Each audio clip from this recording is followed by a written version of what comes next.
जगन्नाथ वो घर किधर है? हम नहीं किया ना। अबे साले कहाँ भाग रहा है? तुमसे जगन्नाथ वो का घर पूछा रहा है ना? लग रहा है कि यही जगन्नाथवा है। अरे तेही जगन्नाथवा है ना सर हम नहीं है। तो चल घर बताओ उसका। चलिए सर बता रहे हैं। चल बताओ बताओ। अब कहाँ ले जा रहा है रे? ये है सर जगन्नाथ का घर।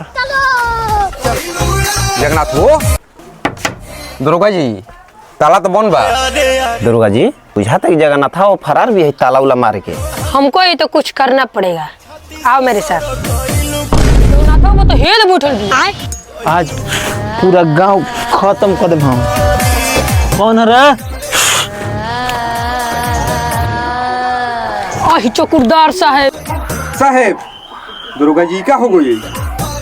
साहब साहब ले चल अब ना ले चल रहे हमरा के। चल चल ले चल चल तू ही भागिए चौकीदार साहब।